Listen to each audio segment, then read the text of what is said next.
Hi, everybody. Welcome to the live stream. Pop-up live stream. How are you? I'm Jer Stays. This is your Daily Detroit coming to you from our studio at Techtown. Sorry we missed the Tuesday show.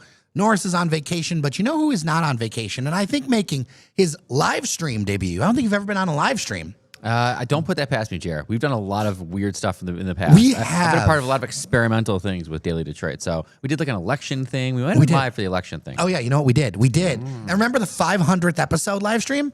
Yep. That was fun during the pandemic. So you were alive. Yeah. Devin O'Reilly, how are you? I'm doing well, Jerry. It feels like I never left. It's been a while since I've been back in studio, but it's a great day to be here. Yeah, it's sunny out. Nice fall day after old man winter slapped us across the face. We were in the fridge for a little bit. Freezer. We were in the freezer. But we're out now. We are. So we've got a fun show for you. We are going to record our normal thing. This is how we do it. Now, this is going to be a little bit of a shorter live stream just because of time and lining up. We had a little bit of a weird week this week. Cheyenne had some personal stuff to take care of. Lucci had some personal stuff to take care of. I had my dog got fixed yesterday, so I was at the vet all day yesterday. So been a busy week. How's the dog doing? She's high. Okay. She's high as a kite, walking around just following my partner like a duck, like a very slow duck, with one of those blueberry or one of those like donuts around her, not the cone, but the inflatable thing. Mm-hmm. So she's just running into stuff constantly. It's actually quite cute. Ooh, I've never had, Winnie has never had to do the dreaded cone, so I don't know how she'd do. Probably terrible because she is just a spaz, but you know. How is Winnie? She's doing good. She's adjusting to life with two more sisters, but yeah, her life doesn't change that much, frankly. It's still the same. She still sleeps in our bed, so it doesn't matter. That's amazing. That is amazing. All right, well, we're going to get into some stories around town, where we've been, all of that fun stuff. Thank you for joining us. Josh, I see you in the chat. Hello. We are reacting to some of the news when it comes to the DDA funding timelines, kind of break into it a little bit because we haven't had a chance. You know what? Development is very much me and Devin's kind of game. It's one of the things we started off doing. I mean, really, it started off on what's new and open in Detroit. That's like the original, primordial stuff that we did. And then we got into development soon after. So yes, that would be some of the original content that you and I did. People who've been with us for more than 1,000 episodes remember when we would record and it would be freezing in the shipping container? We would record in a very cold shipping container. Yes. We would record sometimes in a very cold garage or a very cold room in a house. Yes. Wasn't always nice and warm. Daily Detroit. Heat optional. Basically. Heat optional, but there's always something to either drink or mostly drink to warm you up. Yeah, that's how we got through it, sir.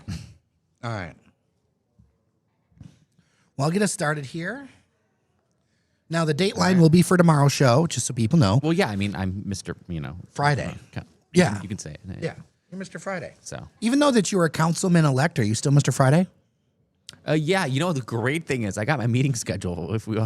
I got my meeting schedule, and there's a lot of Tuesdays and Thursdays. There's no Fridays, so no meetings. No meetings on Friday means I am still available to you on Fridays. That is amazing. That is amazing. All right, we'll get into it here. All right, sorry about that. All right, and in 5, 4, 3, 2, 1. Hello, friends, and welcome to your. I gotta record, sorry. And in 5, 4, 3, 2, 1. Hello, friends, and welcome to your Daily Detroit, where we show what to know and where to go in Metro Detroit each and every weekday. I am Jer Stays, coming to you from our studio at Techtown, and joining me as he does many Fridays, Mr. Friday himself, Devin O'Reilly. How are you? I'm doing good. I have left the banks of the Rouge. They are quite picturesque today, but I decided to come downtown and see what was going on, and it's really cool. Not literally coming here every day, and certainly I actually haven't been in this neighborhood a while. The Henry Ford complex, as it were, campus is rising beautifully. Yeah, not only do they have the research building, they have that building over there on Grand Boulevard that's got the curved edge on it. Mm-hmm. That's the one with the tower. Yeah. I think I may have said this before, but people, it's going to keep going. I want to point this out. That tower is going to be taller than the Fisher building. So not topping off anytime soon. Yeah, so much of the energy. I know that there's a lot of discussion about the District Detroit and everything happening by the stadiums, but there's so much energy outside of that area. Just recently opened, I saw some listings for it. The new Amsterdam lofts, one block behind us, are just completed. They look beautiful from the pictures. I would love to do a tour on our newsletter. Jer, I can't wait. Well, I shouldn't say can't wait. It'll be interesting in about, let's say, a year or at most 2 years from now when we're talking about housing in this neighborhood, because Milwaukee Junction, we talked about Milwaukee Junction kind of became the new Midtown, kind of what Midtown was in the late teens. It was, kind of the hipster scene, but inevitably, what's going to happen is luxury lofts, expensive housing. This area is going to pop, and I think that'll elicit some additional conversations about kind of what's to come of this neighborhood, what's to come of the kind of artist, creative, musician class that inhabits the Milwaukee Junction neighborhood for the last how many years? I want to see what happens to the Fisher building eventually, because there's like so much potential inside that thing. Michigan State's got it, so there was capital behind it. It's never been more. Not never. In recent history, it's never been better funded, because this isn't just some development company. No offense to the platform. They're great developers of buildings, but like Michigan State is a multi-billion-dollar institution. Well, with the sale of Chroma to the people involving Doug Song, and they got out of that project that they were going to do over on the old Big Boy site on East Jefferson, which, by the way, I want to mention that a Savvy Sliders is going in at East Jefferson and those are everywhere now. Grand Boulevard, everywhere. It really feels like the platform is kind of sunsetting. Yeah, a little bit. I can see that. I don't have any kind of inside knowledge. I have some work years past with them, but they were started by Peter Cummings. He's a longtime developer. He doesn't really live here. I'll say that. He lives in, I think, Palm Beach or somewhere in Florida. He's retired. He's an older gentleman. So he's not really running the company anymore. There was someone who was in charge, and there's been a transition. So maybe it's just kind of time. I think they might have decided it might be time to kind of sunset the platform as what it was, which was developing a lot of properties in places where Bedrock wasn't touching, or a bigger developer wasn't touching, even though Platform had a good amount of capital. They were taking a lot of Midtown, a lot of Milwaukee Junction, a lot of kind of outward areas, and they've done some great work. But maybe they're sunsetting. I don't know, but it seems like it, right? Yeah, it definitely does. Why don't we get into where we've been? All right. Well, I'll kick things off. Mine's kind of random these days, as a lot of things are. It was related to work that I was out on the east side. Once again, on the east side, I find myself more on the east side than I've ever been. It makes me It makes me happy inside. It's got to have something to do with kind of a lot of the Ford Scions, and the old money is kind of over there, and that's part of my life now. I'm just saying, I am wearing pink and green today. Yes, you have quite a nice. I'm glad we're doing a visual so we can, we're both pretty brightly dressed. But anyway, I digress. I was over at Fishbones for something semi-work related, and the Fishbones in St. Clair Shores, which I have never been because I've only been to a few places in St. Clair Shores, but I've seen this Fishbones before. I want to say probably at least the third location because downtown was the first, right, and then Southfield, and then this is probably the third location. There may be another one. But I'm not as familiar with the suburban ones. Yeah. So this one is pretty substantial. It carries on the vibe of Fishbones, which it's kitschy, but I love it because we don't have that kitsch anymore. Do you know what I mean? Like in a time where we're losing, I hate with Fridays and Chili's and all these places that are just being like homogenized. Fishbones is still kitschy as hell with the New Orleans Creole vibe, the kind of like seafood, hurricanes, Pat O'Brien's, just fun kind of New Orleans stuff. I love it. I wish we had one in Dearborn. So I enjoyed my time there. It wasn't much. I had lunch there. It wasn't kind of a booze around and check things out. I had a delightful lunch. Had a bit of a meeting there. It was great. I saw a meme on social media like where has the color gone? Yes, because everything's beige. A lot of restaurants look exactly the same. It looks like they've all ordered the same seats, and that's kind of there's this huge dip in people going out to eat, and I think that's part of it. If it's the same everywhere. Also, I did not realize the amount of consolidation in the food buying space for restaurants. Yeah, where they're all buying the same stuff. That's why it all tastes, not all, but when you go out and shop, like Marrow is opening up soon in Eastern Market, some others, look at the menu and see where that they're sourcing stuff. Because so many times restaurants now are just sourcing from one or three suppliers. It's not unique anymore. It's becoming really, really homogenized. And Jared, I want to just riff on something a little bit. We didn't plan on going this route, but I want to talk about this because I've thought about this and I've had time to think about this. I am over even the nice restaurants going with the whole minimalist aesthetic, with the concrete, the wood, the kind of barren walls with the barren lights. I am so over that. I don't want that anymore. I might be speaking as a geriatric millennial or whatever it is.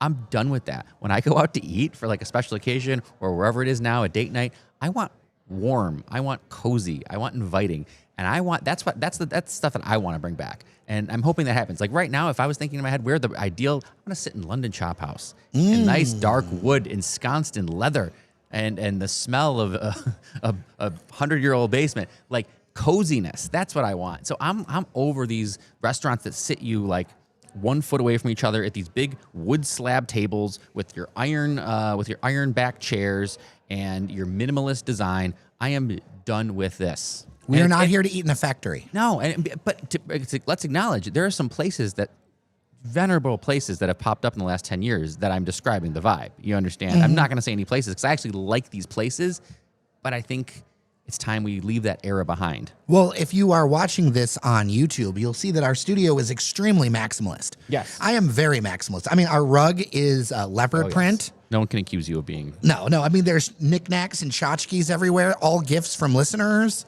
Like, I like maximalism. Yeah. Minimal and unassuming is not something that would describe you or the studio. Well, leave it in my inbox, dailydetroit@gmail.com or 313-789-3211. Maximalist, minimalist, in between. How are you feeling? Or what design aesthetic would you like to see come back to a restaurant? Ooh, I like that. I like that a lot. And what about you? Where have you been, Jer? Well, I've been to the giant teddy bear that is sitting in downtown Detroit. Oh, I've seen pictures of this, but I actually haven't been able to walk by. It's really cool, man. It's really cool. Is it really big? There are pictures of me sitting next to the bear. Wow. And it is a multi-story bear. Is it made for it's made for pictures, right? Oh my gosh. Yeah. Like this is very Instagram worthy. Like you need to take the family. Is this in the Nick Gilbert alley? It is the new Nick Gilbert way where they have un, deux, trois. We previewed a little bit of that in our newsletter and things. They've got a gift shop, like a post gift wrapping and like little gifts on the shelf of the studio. You can't really see it right now. Actually, you know what? I will get it for the stream. We actually have a bear. Oh yeah, I see that. I see the bear. It looks nice. Okay. I'm looking at the scarf. I like it. It's got the fleur-de-lis there, little Detroit. This is the colors. bear. Nice. Inspired by, I mean, there's a lot of heritage here with the Hudson site. Now, I'm somebody who collects I have a couple of the old Santa bears. We have some listeners. So this is going to be a different bear each year. This is a different, but this is also its own bear, right? Because its own design and everything. The bears that I have, the old bears, are a lot more like fluffy. This is much more of like a felt bear. Here you go. I see. Oh, thank you. Yes. Oh yeah. It still has some comfort. Oh, but, yeah. Not necessarily the most cuddly of bears, but I like it. It's very classy. Right. I think that's fitting for us. A very classy bear right here. Here, we'll put him right here next to Fezzy. Fezzy can have a friend. But it's a really cool space. There's a giant music box. Okay. With a ballerina on it where you can turn the crank and it'll rotate for you. The placemaking around that alleyway so this is on Woodward, between the tall tower and then the office tower of Hudson's. The placemaking is top notch.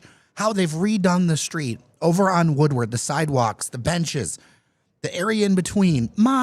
Just chef's kiss. Is so good, like international quality level stuff. Is there more density? Can you feel that there's more people? Yes. So there's this concept in urbanism of an outdoor room, right? Where you sit someplace, and you used to stay in the swoosh loft, which you used to live above the Nike store, where you see buildings on either side of your setup. And it is that way where you're outdoor, but you have a complete space around you. It looks so cool. You've got the library on one side, and you've got the Woodward Shops on another, which is absolutely gorgeous. Another place that's getting that now, by the way, I don't mean to overly sidetrack here. I visited the opening of Pingree, Detroit. Yeah. On Columbia. The UMCI, the U of M building, is creating an outdoor room over on Columbia Street. So you'll have U of M on one side, Comerica Park on the other. But back to Nick Gilbert Way, it's just so well done. It's totally worth the trip. I would say go after 4. Okay. Like go after 4 p.m. Like So this is an evening thing. Things will be open? More things will be open. This is much more of like a lights on situation. I see. It's great during the day and you can enjoy it. But everyone tells me at night is when it really is the jam.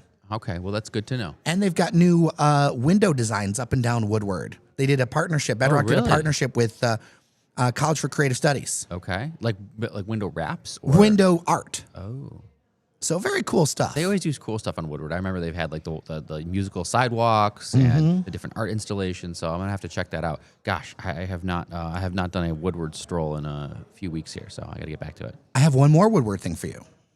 What's going on in Woodward? What else? The Timberland store is opening. Nice. Today, Friday. Oh, fantastic. It's already stocked. I've already got a picture. Yeah, I mean, as usual, Norris hits all the points that I'm thinking because I listened to that episode that when you talked about the opening of the Timberland store, and I just agreed with everything. It's just right in the Q zone of what we need in that area. It's gonna do fantastic. Yeah, I will have pictures linked in the show notes, in our newsletter, and also if you go to YouTube and see the video version of this episode, it will be up there. It's just really good to see that. That retail happening. It's just and again, going back to Jared, what we used to talk about, like this, what we just talked about in the last 5 minutes would have been like 5 months of development talk in 2016. Oh my God. Is it just me or it feels like the pace? I think we were worried with economic concerns and everything else that the pace would slow down, but it doesn't feel like that at all. Here anyway. It slowed a little bit and then it's just ticked right back up and now we're full steam ahead. Yeah. Well, one thing that is not full steam ahead is the Gabrielle Richard building Sonder Hotel closed abruptly last week. Everyone was evicted on Monday. All of the hotel tenants, no matter how long they had booked, they got booted because of the national bankruptcy of Sonder Holdings. Barbet Holdings, which runs the building, is now seeking new operators for the 120-unit property, reports Crane's Detroit business. They're looking to elevate the experience with a more stable brand because, yes, they definitely need one for that. It just sucks to see guests downtown treated that way. I know this is a national issue. Sonder has been in trouble for years. There's been a lot of questions around it. So, I mean, it sucks to see that inconvenience in downtown, but also this is not a Detroit problem. That's the important part. I thought that at first because I only know this Sonder Hotel because I used to drive by it every day to work, and it didn't look that pleasing from driving past it. It seemed like maybe it was a lower budget type of situation. I didn't realize it was backed by Marriott. So when I first saw the story, I thought this was an issue with kind of a Detroit type of problem. But no, this is national because I saw the story actually on I think ABC News last night or 2 nights ago, and people in New York and people in Montreal and all over were getting kind of evicted from their hotels. So unfortunately, this is a national, very ugly situation. And Saunders having to liquidate all their stuff. But you know what it means because it's not a Detroit issue. I can see maybe a nice end to this story, at least in the long run, where something reasonably can go in. The demand's there, right? I guess what I'm trying to say is whether it's long-term hotel or apartments or what have you, you can put something there, and it's already built for this isn't even like a whole development situation. There was already a hotel there. This should be a pretty kind of turnkey situation for somebody coming in. We've talked about hotel flags in the past. You can see the difference in flag changes at the David Whitney. I know on the 22nd, they're going to be lighting up the largest indoor tree in downtown Detroit. Yeah. On the 22nd, it's free if you want to go. I think it starts at 5. The lighting's at 6 if you want to check that out. But I could see the difference in branding change between a loft and then what did the Whitney become? It was an autograph collection. Autograph collection, right. So the flag matters. So what kind of flag would you think maybe belongs in the Sonder? I think they have to go back to kind of like the casual. So I think of what David Whitney used to be, the Aloft. Mm-hmm. Like a loft would be like a brand or like an AC hotel. I mean, we have both of those, so maybe not the best examples, but something in kind of that casual, mid-level traveler, business traveler type of vibe. I think that would fit really well. That's what I see is a lot of business travelers, maybe an extended stay for people who are maybe contract workers downtown. You get a lot of consultant class that need to stay somewhere for a week or even a month. Something like that could work really well. Speaking of hotels, let's talk about the granddaddy that is the Renaissance Center, which has a hotel in it. And will remain a hotel. Yes, many things happening over there, but there is a piece of news that, we got new renderings, which look really interesting that I think we should discuss. But there's a piece of news that's attached to it that the Detroit Downtown Development Authority has approved a $75 million incentive package to support the RenCen redevelopment. This is a huge step.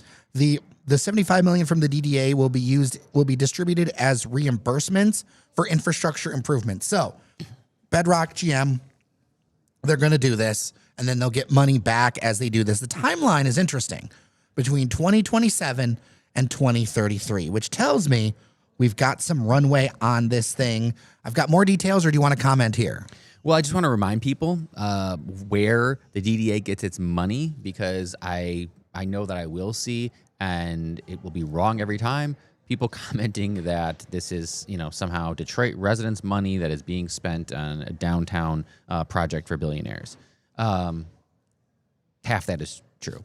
It is a downtown project being built by a billionaire and some large corporations, but no one is robbing the coffers of the pension funds. The DDA is funded through a tax capture for businesses downtown. So the money, the $75 million, comes from a tax capture from the businesses downtown, from the commerce that they generate, from the taxes that they generate, and that's where you're getting the $75 million from. So I just want to be clear about that, because I know that's always an issue.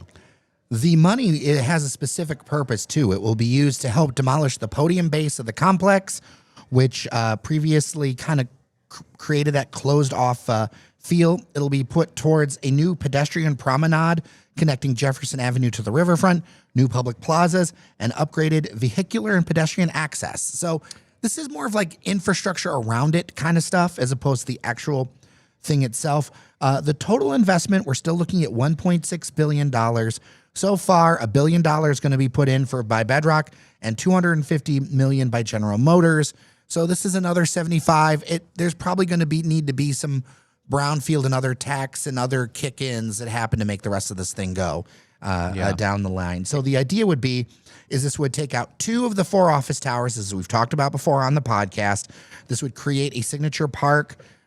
Some of the office space would become new apartments, including some affordable housing, and adding an observation deck to the RenCen, as well as a Navy Pier-like experience along the riverfront. Yeah, I saw some Ferris wheels in the renderings, which is always a fun addition.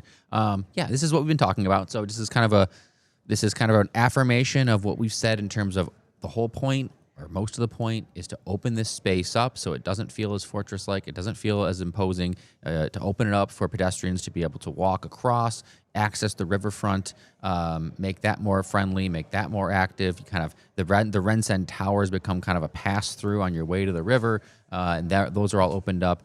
Their uses will remain as commercial and some residential. So yeah, this is all good news. This is all kind of what we had expected. So I'm glad it's continuing on. No major deviations from the plan. Looking at the renderings, I think it's really interesting to see how much more people-friendly everything is.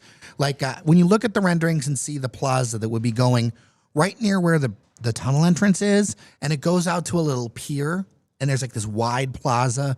When you see everything connect together, it just looks so much better. Like what we have now isn't good. It's just not good. I know there's a lot of memories with it. I know a lot of people have a lot of nostalgia, but the RenCen's been in a lot of trouble for a long time. I went to lunch there recently. I'm going to do a newsletter about it. A last lunch with engineer Randy. And it was like eating in a dead mall.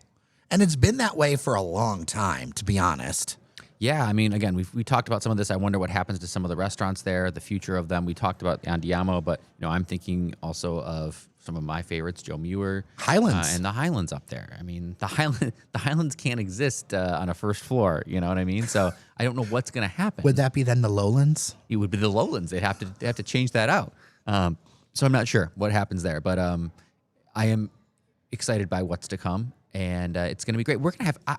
I don't know any other city. I mean, I haven't done the benchmarking, but like clearly Detroit is going for best riverfront in the country. Like if we don't already have it, who the heck else is going to beat us for best riverfront in the country? We're just doubling down on riverfront. I mean, USA Today will say it's the best for the reader poll, but I think it already was, and then we're doubling down on it. Okay. Like I have got feelings. a better riverfront? I have feelings. They're maybe unpopular.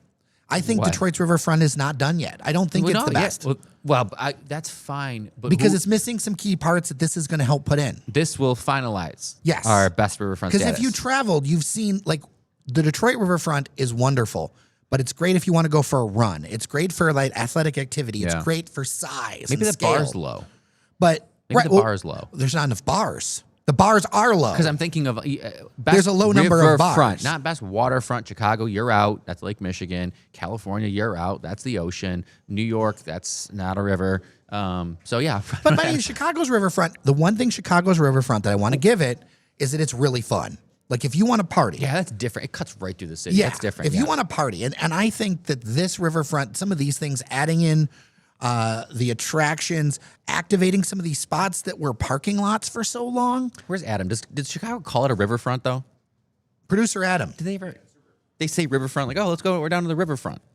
Okay, interesting. All right, good. Because I know they also have Lake Michigan abutting, so they have that whole facade. I didn't know. Well, Okay. but also Chicago has that very long park along Lakeshore Drive, Yeah, mm-hmm. which is wild how big it is. Yeah. It's wild. Anyway, I'd love your thoughts on this.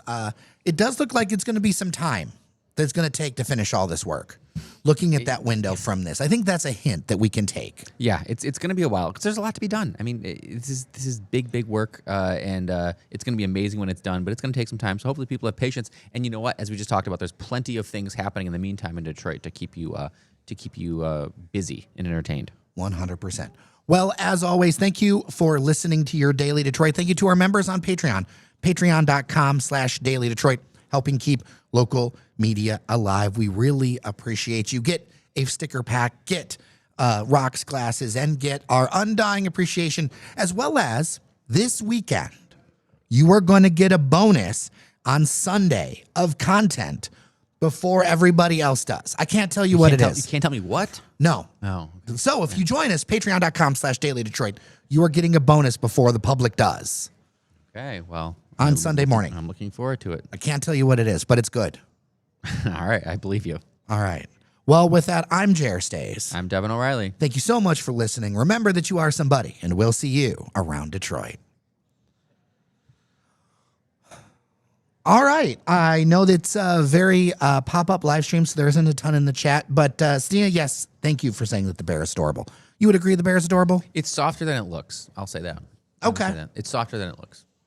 It's a very preppy bear. I'm interested to see once we get a few of these He bears. needs a over the jacket. years. Like, he's kind of naked. Look, I don't. All right, fine. You want to go?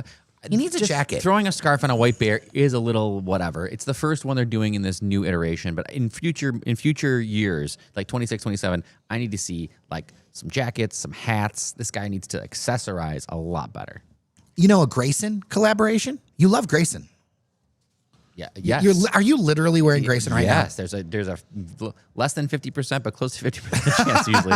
It's a weekday wearing it, but yeah, the Grayson collaboration, that could work really well. Might have to do a wolf then, Grayson is a wolf. Oh, yeah. You could have a friend.